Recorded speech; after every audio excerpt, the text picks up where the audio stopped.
Their fellows being slain or put to flight, poor soldiers stand with fear and death, dead strucken.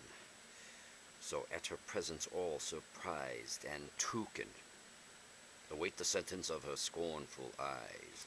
He whom she favors lives, the other dies.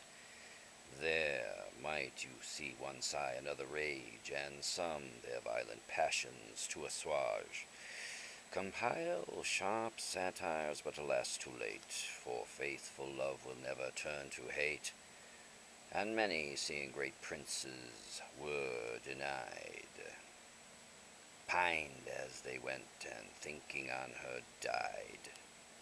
On this feast day, O cursed day and hour, went hero thorough Cestus from her tower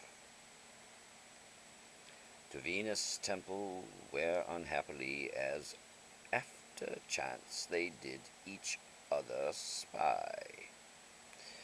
So fair a church as this had Venus none.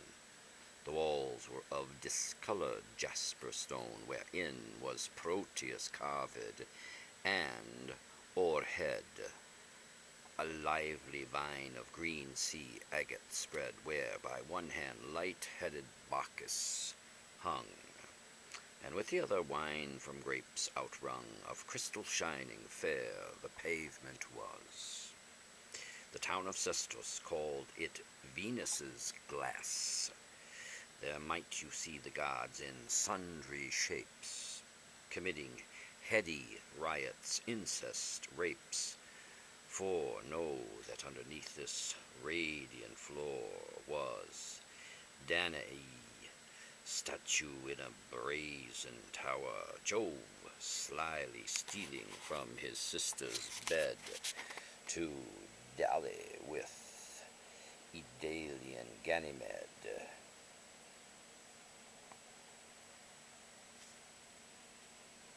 And for his love Europa bellowing loud, and tumbling with the rainbow in a cloud, blood-quaffing Mars, heaving the iron net which limping Vulcan and his Cyclops set, love kindling fire to burn such towns as Troy, Sylvanus weeping for the lovely boy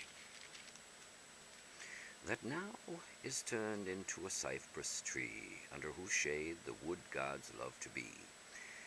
And in the midst a silver altar stood, their hero sacrificing turtle's blood, veiled to the ground, veiling her eyelids closed, and modestly they opened as she rose.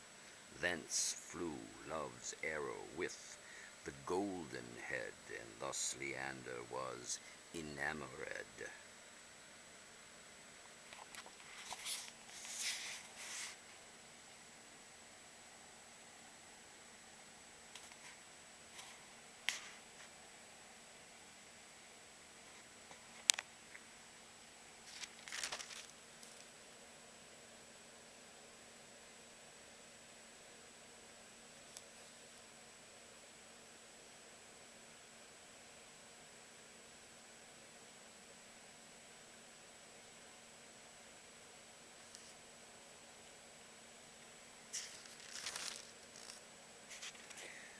Stone still he stood, and evermore he gazed, till with the fire that from his countenance blazed, relenting hero's gentle heart was struck. Such force and virtue hath an amorous look. It lies not in our power to love or hate, for will in us is overruled by fate. When two are stripped, long ere the course begin, we wish that one should lose, the other win, and one especially do we affect. Of two gold ingots, like in each respect, the reason no man knows, let it suffice. What we behold is censured by our eyes, where both deliberate the love is slight. who ever loved that loved not at first sight. He kneeled, but unto her devoutly prayed, chaste hero to herself thus softly said, Were I the saint he worships, I would hear him. And as she spake, those words came somewhat near him. He started up, she blushed as one ashamed, wherewith Leander much more was inflamed. He touched her hand, and touching it she trembled. Love deeply grounded heartily it dissembled.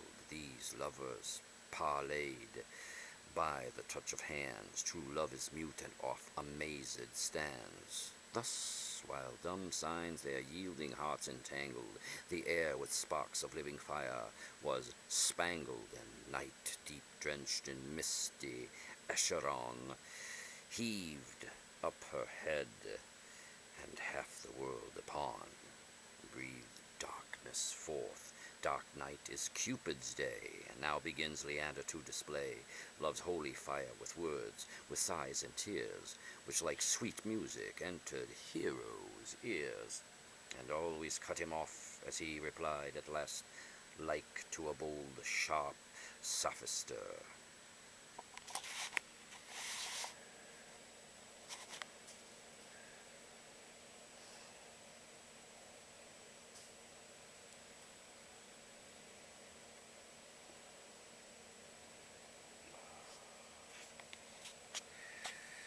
With hope thus he accosted her. Fair creature, let me speak without offence. I would my rude words had the influence to lead my thoughts. As thy fair looks do mine, then shouldst thou be his prisoner who is thine.